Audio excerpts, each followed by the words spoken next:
Long-range cruise missiles, once the pariah of America's armed forces, are now helping to redefine U.S. military strategy. It was said as a joke many times, years and years ago, that what we really need is a weapon that all it needs to know is your address. And that is exactly what the cruise missile is. Today's most visible cruise missile is the Navy's Tomahawk. Fired from submarines and surface ships, it can travel several hundred miles and deliver a conventional warhead with deadly precision. It has single-handedly expanded the capabilities of America's naval forces. Today we have cruise missiles which give the submarines and surface combatants an opportunity to reach way, way out to ranges unbelievable in the days when I was a junior officer.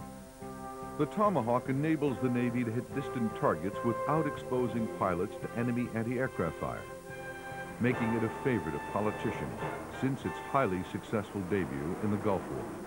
The cruise missile had an amazing capability, first of all, to hit targets with very great accuracy, and secondly with great reliability, and third with essentially invulnerability. And technology updates promise to make good missiles even better. We're looking for increased warhead effectiveness. We're looking for targeting, navigation upgrades. Today's high-tech cruise missiles, however, are direct descendants of an old and simple concept. A cruise missile is a small unmanned airplane. It flies one way, it carries something that explodes, that's it. Nazi Germany developed the first successful cruise missile, the V-1, and used it during World War II as a terror weapon to try to knock England out of the conflict. Gun crews on the alert to battle Hitler's flying bomb. They succeed in shooting down 1,500 out of 8,000 one-ton robots. The Germans fired thousands of these things, mainly at London. And it's the famous buzz bomb. The engine buzzed, and when it stopped buzzing, you knew it cut out and was about to hit you. The V-1 used a rudimentary jet engine for power, wings for lift, and a simple onboard guidance system, literally a pilotless airplane with a warhead. The Germans also developed the more advanced V-2, the first ballistic missile which used a rocket engine to travel into space and then fall back to Earth to strike its target. Though both the V-1 and the V-2 were menacing weapons, they were highly inaccurate. Those were really, I think, psychological weapons, more so than really trying to kill a target.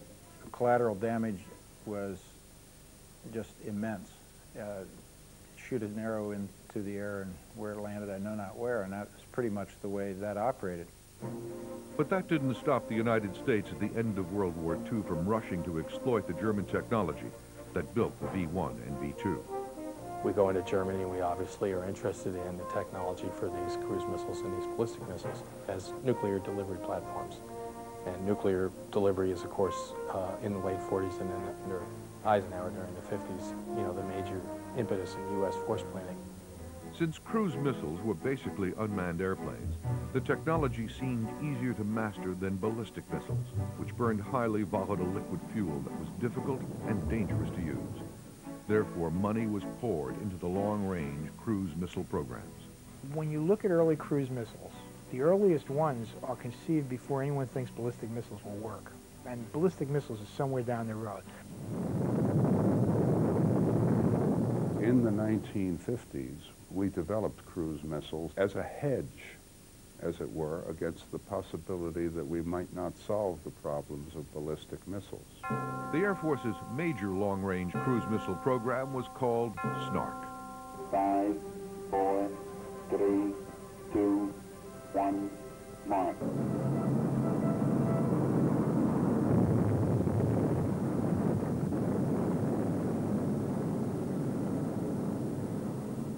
Heading relentlessly for her target, on she flies, beautiful and deadly. From the beginning, though, SNARC ran into technical problems. In fact, there were so many problems, the ocean around the test range at Cape Canaveral was dubbed SNARC-infested waters. The technology for the SNARC was not all that exact. And I think the terminal guidance system, the ability to hit your target with some degree of confidence wasn't all that high. Guidance problems aside, the Snark and other Air Force cruise missiles lost their appeal as the Air Force rapidly built up its bomber force. With the bomber crew and the bombardier, you have a higher guarantee of getting to where you wanted to be in terms of reaching the targets. The jet bomber quickly became the dominant force. For its part, the Navy enjoyed more success with its nuclear cruise missiles called the Regulus. In the mid-1950s, the Navy actually deployed Regulus aboard submarines. However, it was not considered an ideal weapon. Submarines had to surface. Those cruise missiles were kept in hangars on the ship, and the missile came out onto a launch ramp. The wings unfolded. They were pointed off to one side and launched with a rocket assist until they were up on their own power, cruising on their own, and launched out to considerable ranges. It was a product of the submarine force and the Navy looking at alternative ways of using submarines, and the Navy as a whole looking at alternative ways of delivering nuclear weapons. Even as the Navy deployed Regulus, work proceeded much more rapidly on ballistic missiles than anyone had expected. Remarkably, by 1960, the Navy had developed and deployed a submarine-launched ballistic missile system called Polaris. This spelled the end of Regulus. We have given to our country the preeminent weapon for her defense that has been brought down the road of inventions for over 2 decades. The Air Force also developed land-based ballistic missiles, thus ending their cruise missile programs as well. When ballistic missiles were developed, the money that was funding improvements in the cruise missile program for both the Air Force and the Navy dried up because ballistic missiles were seen as the way to go in our strategic deterrent capability. You're looking at 2 alternate ways to move a warhead a very long distance. And it's pretty obvious that a ballistic missile is a better way to do it. You can't shoot it down. It gets there very rapidly. Once ballistic missiles are reasonably accurate, and once they're easy to set up, cruise missiles are a lot less attractive. So, the U.S. abandoned cruise missiles as America's military became increasingly bogged down in the Vietnam War during the 1960s. The Soviet Union, however, spent the decade rapidly expanding its naval forces. At the heart of the new Soviet Navy was, of all things, the cruise missile. You have experience that the Navy has where it sees what the Soviet Navy has done in the 10 years that it's had to develop while the Americans have been distracted by Vietnam, and sees a Navy that's not centered around aircraft carriers like our Navy, but a Navy that's centered around surface-launched and submarine-launched anti-ship cruise missiles. The Soviets, as far as their cruise missile program is concerned, continued on from where we left off. Many of their cruise missiles look like the cruise missiles we had in the 1960s. We stopped, they kept going, and they improved them. It wasn't long before the U.S. found out how potent the cruise missile threat was. On October 21st, 1967, 4 months after the end of the 6-day Mideast War, the Israeli ship Eilat was on patrol in the Mediterranean near Port Said, Egypt. The Russians had given their clients these little boats with anti-ship missiles, missile we called sticks, they called termites. And among the clients were the Egyptians. So they have these missile boats, they come out, they fire these missiles, the destroyers hit 3 times, it sinks. 5 of the dead are buried in a mass funeral in the port city of Haifa. High Israeli officials attend along with 10,000 mourners. I believe that awakened a lot of people to the possibility not only of the use of tactical cruise missiles, but to the vulnerability of ships to their capability. The Navy quickly realized that any Soviet surface ship armed with cruise missiles was a threat to American carrier groups. When the Russians show up in the Mediterranean after the 1967 war, suddenly there's a sense that there's this surface Navy you have to deal with also. Well, we're not designed to deal with it. Cruise missiles were a threat to the U.S. fleet because they carried nuclear warheads and they could destroy a lot of ships simultaneously. From the point of view of the U.S. Navy, that was a strategic threat. To counter the new Soviet threat, the Navy decided to take a second look at cruise missiles.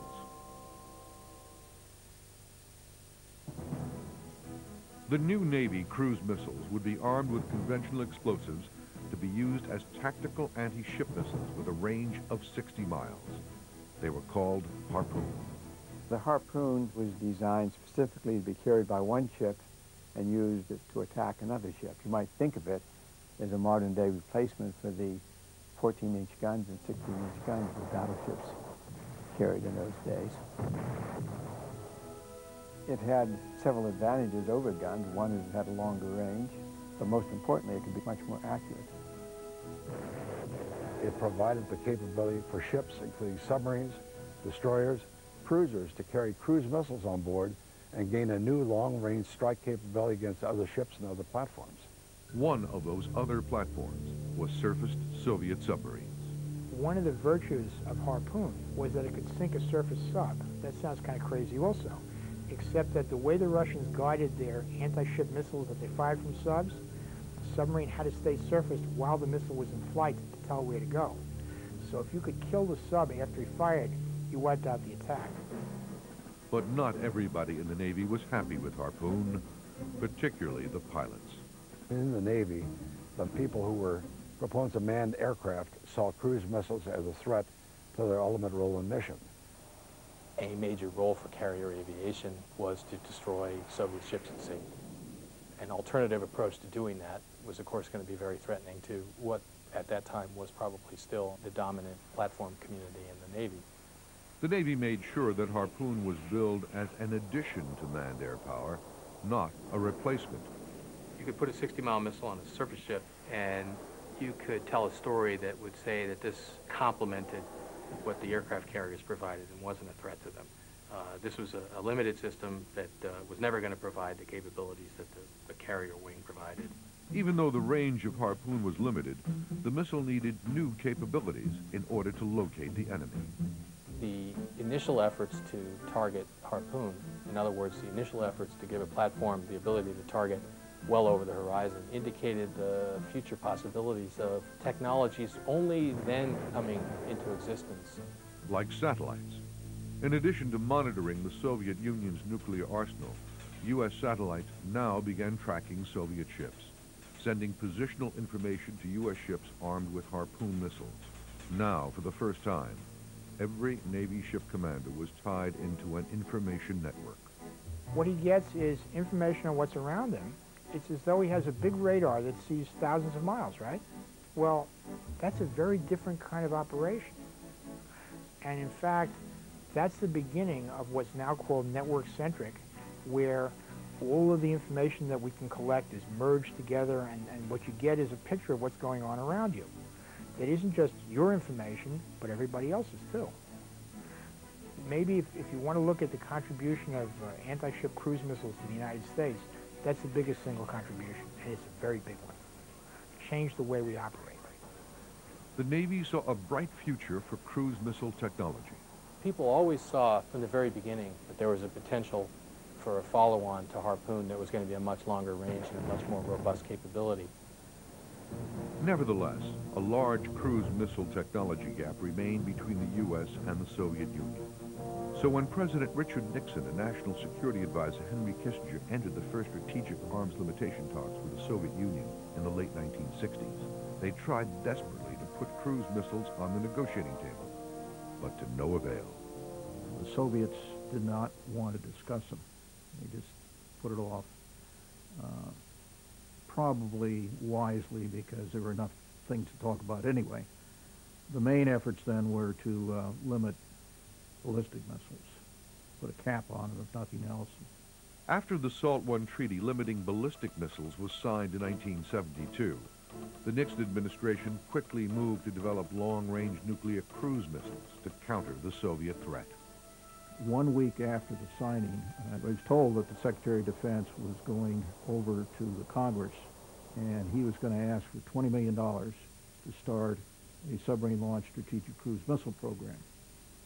And would I build a program around that amount, and oh, by the way, tell us how much you need for the follow-on year.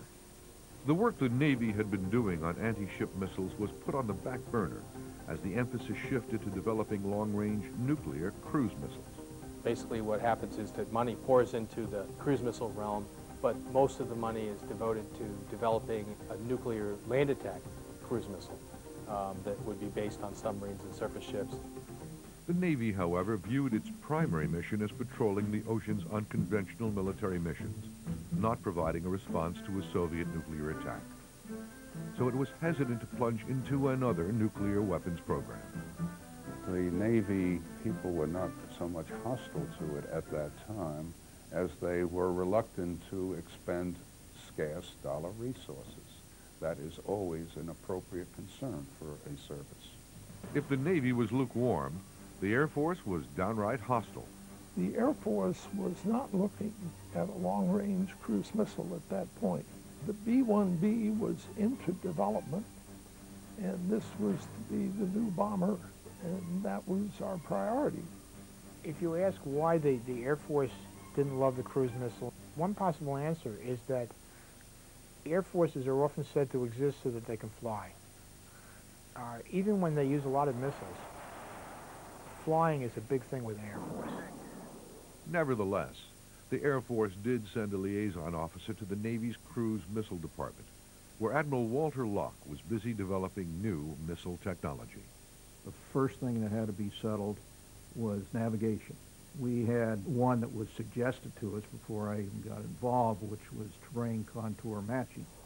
And that was to sense the undulations of the terrain that you're flying over and compare that with digitally stored maps. Locke was careful to pick technology which, while it seemed audacious to some people, was really proven technology. He was successful in that judgment. That is, the technology he picked was not advancing the state of the art. It was using the technology which had been advanced in other programs. Locke's guidance system had been explored for ballistic missiles, but discarded because the technology for it didn't exist. By the 1970s, however, all that changed. You had to be able to store on the missile the map information of the entire route over which you were traveling.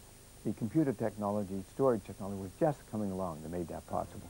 The system's first test took place in April 1973 in New England, with the missile's guidance system fixed to the wing of a plane.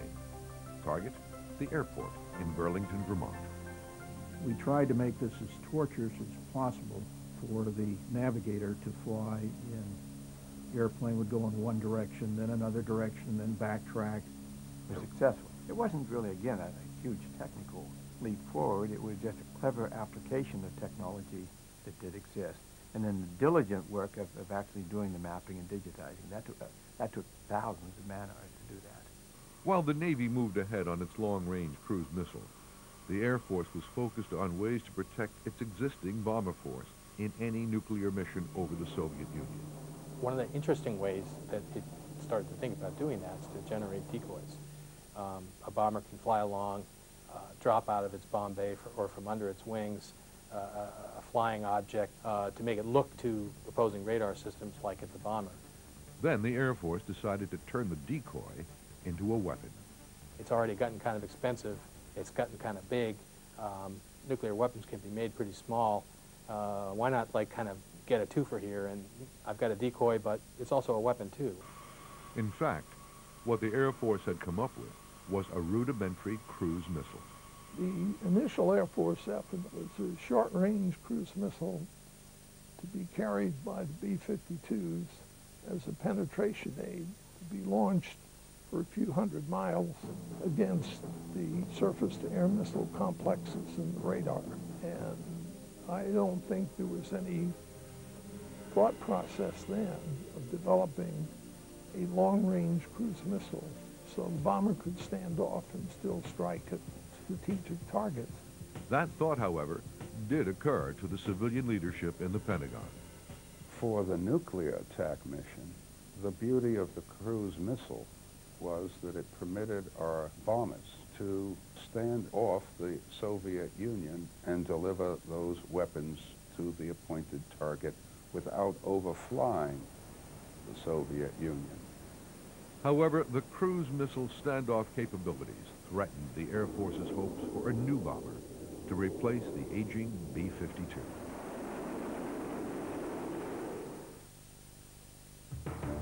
As the U.S. Navy made swift progress developing long-range nuclear cruise missiles, the Soviet Union suddenly realized it might have to rethink how it planned to fight a war at sea.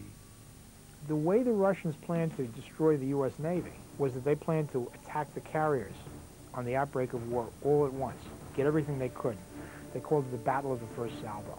Supposing they were worried not just about a carrier blowing up the Soviet Union, but about every U.S. warship carrying these little cruise missiles that would also hit them, that would also carry nuclear warheads. They might find it a bit more difficult then. They couldn't concentrate on any one target. They wouldn't know what to hit. Ooh, that was interesting.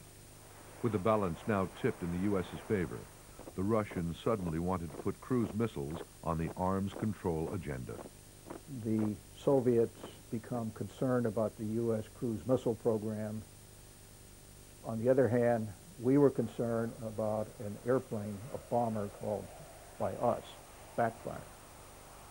Worried about the Soviet Union's new long-range bomber, President Gerald Ford and Secretary of State Henry Kissinger indicated they were willing to put limits on U.S. cruise missiles in exchange for limits on the new Soviet Backfire bomber. This was put on the negotiating table at the second round of the Strategic Arms Limitation Talks, SALT II, in 1974. It was obvious that they weren't going to support sea-launched cruise missiles, that they wanted to trade them away. The Defense Department, however, wasn't so sure about giving up cruise missiles. I could see the hardening on the defense side that we weren't about to give up the sea-launched cruise missile without a fight. There's always tension in any administration between the Department of State and the Department of Defense. In this case, Secretary of State Kissinger got his way, and the draft SALT II treaty agreement reached in 1974 put strict limits on the range of U.S. cruise missiles.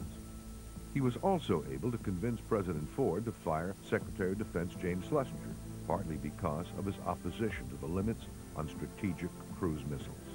There was a debate between those who were concerned about getting arms control agreements signed and were willing to make concessions to the Soviet negotiators in order to get a signed agreement, and those who were concerned about the preservation of certain military capabilities. Nevertheless, strategic cruise missiles wouldn't go away. In 1976, Ronald Reagan championed them when he challenged President Ford for the Republican nomination. We've come up with a new weapon called the cruise missile. And this technological improvement, which they can't match as yet, now puts them in a position where they have to be concerned again. And so they would like an agreement that would get us to give that up. I hope we don't do that and aren't foolish enough to do it. Mr. Reagan supported cruise missiles and said so in his speech, and so that stopped any movement to trading away cruise missiles until after the Republican convention. In the end, it didn't matter, because Jimmy Carter won the election and his choice for Secretary of Defense, Harold Brown, had his own ideas about cruise missiles. They will be able to penetrate Soviet defenses. When I came in as Secretary of Defense, I decided early on to push cruise missiles pretty hard. We had concluded that cruise missiles, a strategic nuclear weapon, were at least as able to penetrate as a manned bomber would have been. And what's more, they didn't have to risk expensive bombers and human flight crews against Soviet air defenses.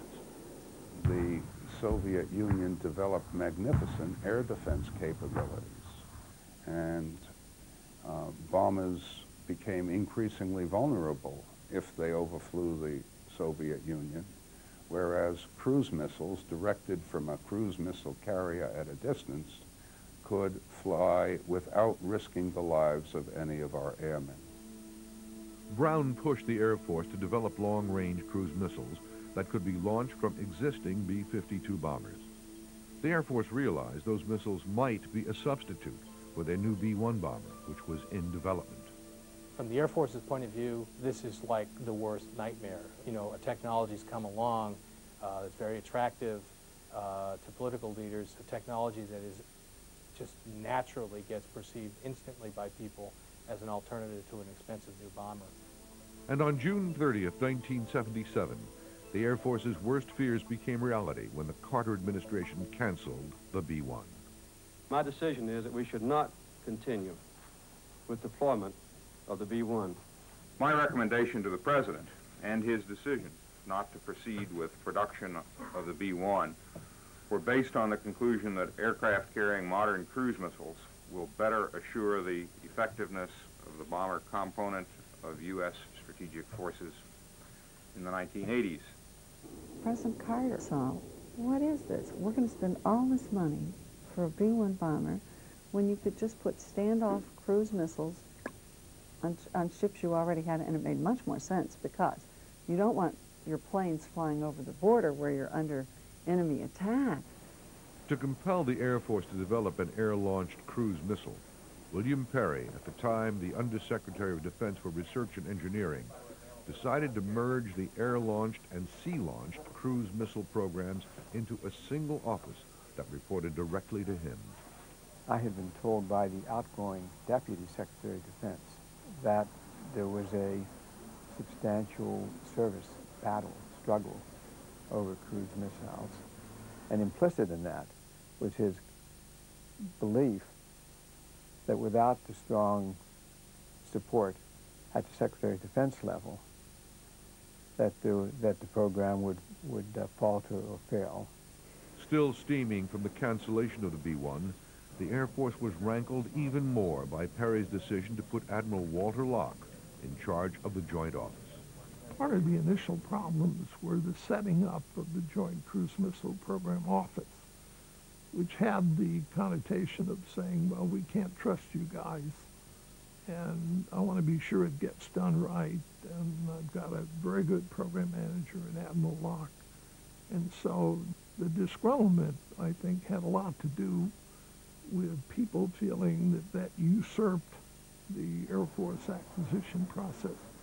The Air Force, however, quickly overcame their initial objections once they began to see the cruise missile's potential. Within a few months, given that we had a new program moving forward with the cruise missile, they decided to get behind it. And once they got behind it, they were very, very effective and very energetically supported it. If you look at the history of technology development in the military, new technology will always tend to overcome maybe a system that you think you need to rely on. As the Joint Cruise Missile programs got underway, Secretary Brown was trying to undo the limits placed on cruise missiles in the 1974 SALT II draft agreement. The Soviets wanted to have a 600-kilometer limit on the range of such systems, which suited them very well because their population centers were more than 600 kilometers in from their borders at that time, whereas U.S. population, probably 80% of the U.S. population is within 600 kilometers of our borders. That geographical difference made a 600-kilometer limit very attractive to the Soviets. Ultimately, it became a moot point because President Carter couldn't get the Senate to agree on the provisions of a SALT II treaty.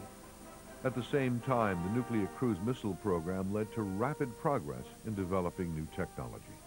That brought in energy and focus on the program. As a result of that, all of these various programs, tactical and strategic, air launch, ship launch, submarine launch, moved forward in schedule and moved forward in capability. In the end, though, it wasn't nuclear cruise missiles that got the headlines. It was their conventional cousins.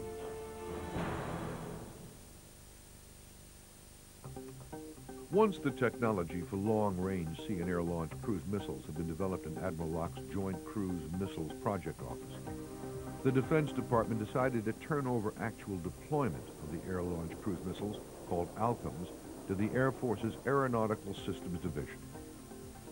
The ALCM program was turned back to me in the Air Force at ASD because we were integrating it with the B-52 and the B-52 avionics upgrade, so it was quite a complex integration. And we took the program back. From the beginning, though, the Air Force cruise missile only carried one kind of warhead, it was always nuclear, because they were being carried by the Strategic Bomber Force, who would launch these and then penetrate. A B-52 could carry 12, but it would also have gravity weapons internal, so it could launch the cruise missiles and then go in after them. The Air Force also helped modify the Navy's strategic cruise missile called Tomahawk so that it could be launched from land. There was a concern about the buildup of the Soviet Union of intermediate range ballistic missiles.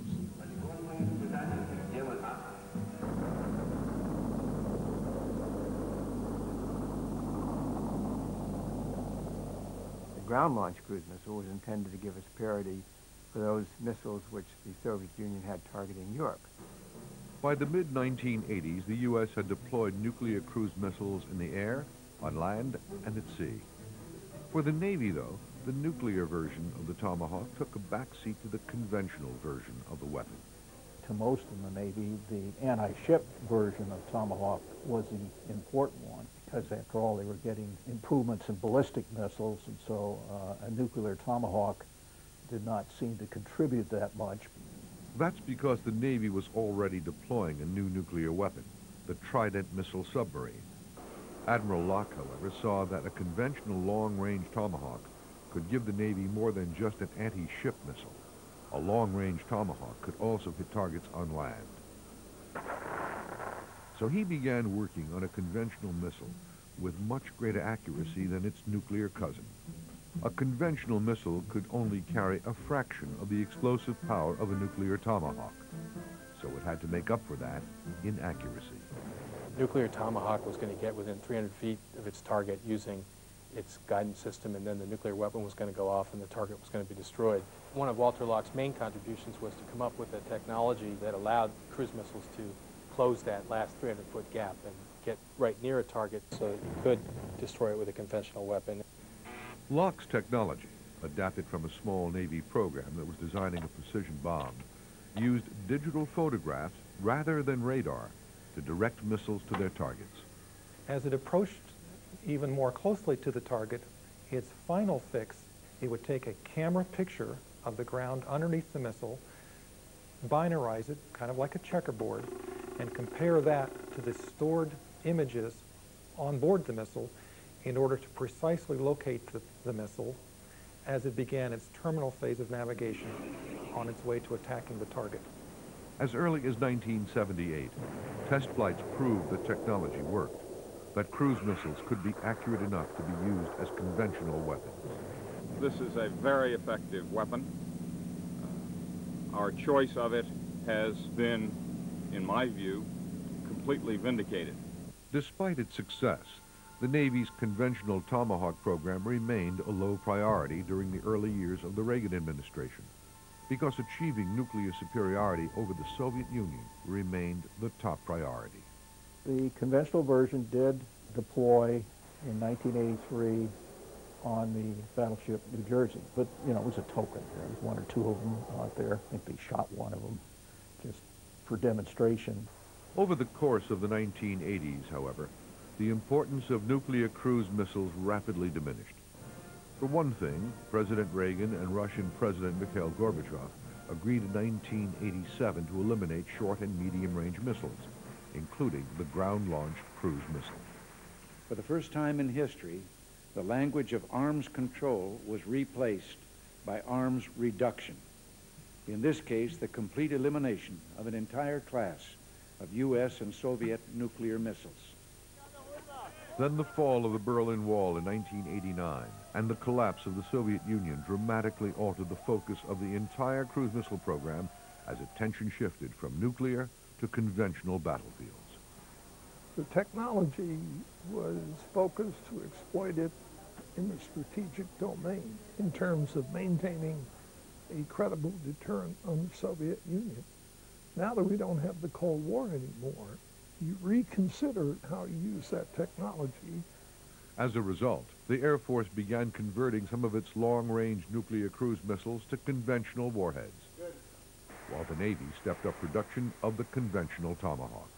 I think the Navy's expansion into a broader role of strike capability with cruise missiles was probably met with some degree of skepticism and concern by the Air Force because they saw the Navy as capable of taking more of a land strike capability, which they saw as their purview. But it wasn't only the Air Force that was upset about the Tomahawk. Navy pilots thought that the missile had the potential to steal some of their thunder. I think naval aviators saw it as extending the range of attack and perhaps a potential threat to manned aviation. They were in competition with the carrier force. And the approach that the people that pursued this technology therefore took was to always describe this development as something that was, to some extent, a complement to what the Navy was doing, not something that was in competition with it. In fact, Navy pilots were about to find out just how helpful Tomahawks could be in the Persian Gulf War. The Persian Gulf War in 1991 was a coming-out party for conventional cruise missiles, namely Tomahawks, which were the first shots fired at the beginning of the air campaign. The great thing about Tomahawk in the Gulf was that you didn't care if it got shot down, so they could be used very freely. And the first night, a lot of Tomahawks were used, and then on subsequent days and nights, whenever Baghdad was clouded in, you could still fire a Tomahawk. And I think that no one realized quite how accurate they would be and quite how easy they were to use. And I bet the Air Force didn't realize quite how many the Navy had with it. This was a new tactical capability used on a large scale for the very first time, and Tomahawk achieved stunning success. We launched 288 of them. I believe the records show that approximately 245 of them struck the intended targets, which is a tremendous success rate for the first application of a new, highly sophisticated weapon. Despite the success of the Tomahawks, the U.S. still relied on traditional unguided bombs for most of the missions in Iraq. The after-action reports on Desert Storm done by the services demonstrated that the precision-guided munitions, like Tomahawk, were a relatively small percentage of the total bombs dropped, but had a relatively high percentage of the number of targets destroyed. And there was a very important lesson in that. And therefore, each of the services since then has moved towards getting a higher and higher percentage of their weapons as precision-guided. The success of the cruise missiles represented something of a personal triumph for William Perry, who returned to the Pentagon in 1994 as President Clinton's Secretary of Defense. Comparing the view in the Pentagon and the view in Washington of cruise missiles between 1981 and 1993, there was a tremendous change.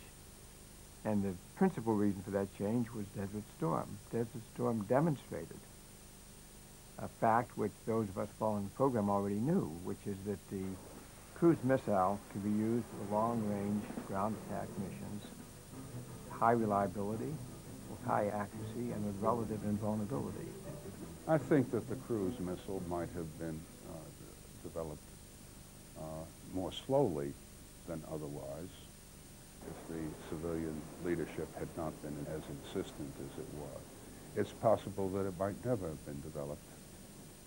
In the years since the Gulf War, the U.S. has phased out nuclear cruise missiles altogether. Instead, the Navy has been working feverishly to improve its long-range conventional Tomahawk. In 1993, the Navy unveiled a new version called the Block 3, which uses the Global Positioning System, or GPS, to aid navigation. What GPS allows is the mission planner to rapidly determine the route that he wants the missile to follow en route to striking the target. We can precisely locate the missile everywhere. We have full GPS coverage pretty much over the face of the Earth. That means that we can use a rapidly planned mission, connect it via satellite, sending it to the forward deployed surface ships or submarines anywhere around the world. The next generation of Tomahawk, dubbed the Tactical Tomahawk, calls for much more interactive control of the missile. We'll be able to communicate with the Tactical Tomahawk from the time it's launched until it hits the target.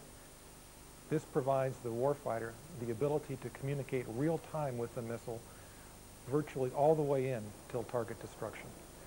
This allows the operator to use recent tactical information that he or she just received and update the missile's aim point.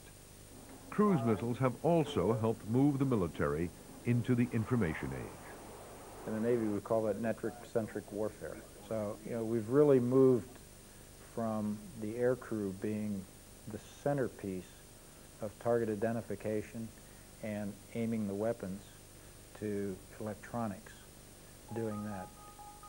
Because cruise missiles carry out what amount to bombing missions without risking aircraft or crew, the U.S. has used them frequently since the Gulf War in Bosnia, Kosovo, Iraq, Sudan, and Afghanistan.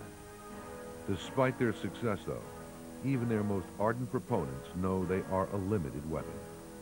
The Tomahawk and cruise missiles in general really have sort of a niche market. You're probably not going to launch thousands upon thousands of them in any one conflict, like you will a laser-guided bomb. You're going to pick the really dangerous targets to go after, those that you need to reach far back behind enemy defenses, probably as a cruise missile kind of target. They're good against fixed targets, large fixed targets. If you're trying to attack a tank column and take out some tanks, you know, the Tomahawk can't do that. You've got to have a manned aircraft with some precision weapons that he can, you know, put right on the target. Though high-tech weapons have proved invaluable, they will probably never replace old-fashioned ground troops. The cruise missile are certainly vital to have, but I don't think that you should feel that we can't ever have a military capability that is incapable of taking and holding ground, if that is indeed the object or the necessities of war that are forced on us. While cruise missiles haven't replaced traditional warfare, there is no doubt that they have changed it. Tomahawk can strike virtually anywhere on Earth that's worth striking. As you can see from the successes in recent history, I think the original developers did their job extremely well.